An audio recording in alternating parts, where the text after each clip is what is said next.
2026 നിയമസഭാ തിരഞ്ഞെടുപ്പിൽ തോൽവി മണക്കുകയാണ് CPM. സത്യത്തിൽ തോൽവി മണക്കുകയല്ല, 2026 തിരഞ്ഞെടുപ്പിൽ അധികാരം വേണ്ട എന്ന് CPM-ന്റെ നേതൃത്വം തീരുമാനിച്ചിരിക്കുന്നു. എന്തിനാണ് അധികാരം? ഇനി ഒരിക്കൽ കൂടി അധികാരത്തിൽ വരേണ്ടതില്ല എന്ന് പിണറായി വിജയൻ തീരുമാനിച്ചിരിക്കുന്നു.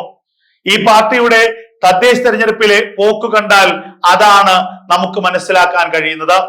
എവിടെയൊക്കെയാണോ CPM-ന്റെ ശക്തി കേന്ദ്രങ്ങളായിരുന്നത് അവിടെയൊക്കെ CPM തോറ്റമ്പിയിരിക്കുന്നു. CPM-ന്റെ വോട്ട് കോൺഗ്രസിന് കൊടുത്തുകൊണ്ട് BJP-യെ പരാജയപ്പെടുത്താൻ അണികളും തീരുമാനിച്ചിരിക്കുന്നു, നേതൃത്വവും തീരുമാനിച്ചിരിക്കുന്നു. മൂന്നാം തവണ അധികാരത്തിലെത്തണമെന്ന് പിണറായി വിജയന് പോലും താല്പര്യമില്ല എന്നതാണ് നിലവിൽ നമ്മൾ കാണുന്ന കാര്യങ്ങൾ. ഇനിയുള്ള 5-6 മാസക്കാലം പരമാവധി ഖജനാവിൽ കൈയിട്ട് വാരി, പരമാവധി അഴിമതി നടത്തി, പരമാവധി ഒത്തുതീർപ്പുകൾ നടത്തിക്കൊണ്ട് എങ്ങനെയെങ്കിലും അധികാരത്തിൽ നൊഴിയണം. അതിനു മുൻപ് ഖജനാവിൽ നിന്ന് പരമാവധി കൈയിട്ട് വാരണം, ഖജനാവിലെ പണം കൊള്ളയടിക്കണം. അതിനുശേഷം മകളെയും മരുമകനെയും മകനെയും മരുമകളെയും കുടുംബത്തെയും ഒക്കെ സേഫാക്കി എവിടെയെങ്കിലുമൊക്കെ ഈ പൈസ താഴ്ത്തണം. തദ്ദേശ തെരഞ്ഞെടുപ്പിലെ വോട്ടിംഗ് പാറ്റേൺ നിങ്ങളൊന്ന് നോക്കൂ.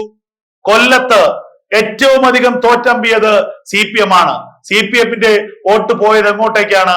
CPM-ന്റെ വോട്ട് പോയത് കോൺഗ്രസ് പാർട്ടിയിലേക്കാണ്. തിരുവനന്തപുരം തലസ്ഥാന കോർപ്പറേഷൻ നിങ്ങൾ നോക്കൂ, CPM-ന്റെ വോട്ട് പോയത് എങ്ങോട്ടേക്കാണ്? കോൺഗ്രസിലേക്കാണ്.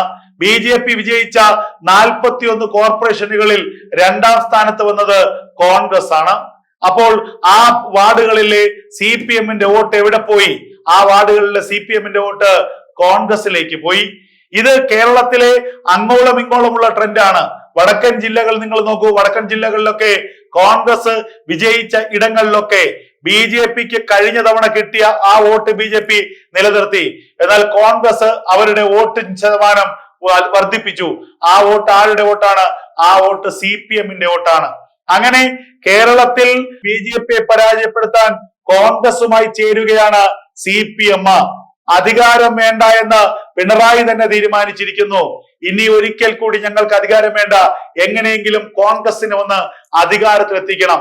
CPM-ന്റെ നേതാക്കന്മാരും അണികളും ഒറ്റക്കെട്ടായി അങ്ങനെ ചിന്തിക്കുന്നു എന്നുള്ളതാണ് ഈ തെരഞ്ഞെടുപ്പ് നമുക്ക് നൽകുന്ന ഏറ്റവും വലിയ സന്ദേശം. BJP വിജയിക്കരുത്, BJP അധികാരത്തിൽ വരരുത്. അതിനുവേണ്ടി ഒരു തവണ നമുക്ക് അധികാരം നഷ്ടപ്പെട്ടാലും കുഴപ്പമില്ല, ലീഗിനെയും കോൺഗ്രസിനെയും സഹായിച്ചാലും കുഴപ്പമില്ല, നമ്മുടെ വോട്ട് നഷ്ടപ്പെട്ടാലും കുഴപ്പമില്ല, BJP അധികാരത്തിൽ വരരുത്. ഒരു അധികാരം CPM അധികാരം വേണ്ട എന്ന് പിണറായി തന്നെ തീരുമാനിച്ചിരിക്കുന്നു. ഇനി ഒരിക്കൽ കൂടി അധികാരം വേണ്ടതില്ല. ഇനിയുള്ള 5 മാസക്കാലം അഴിമതി നടത്തി സ്വസ്ഥമായി പരമാവധി പണം പോക്കറ്റിലാക്കി സ്വസ്ഥമായിരിക്കണം. അതിനുശേഷം ഈ പാർട്ടി ഇല്ലാതാകണം. എനിക്ക് ശേഷം പ്രളയം, ഞാനോടുകൂടി ഈ പാർട്ടി അവസാനിക്കണം. ഈ ഒരു ലൈനാണ് കേരളത്തിന്റെ മുഖ്യമന്ത്രിയായ പിണറായി വിജയൻ ഇപ്പോൾ സ്വീകരിക്കുന്നത്.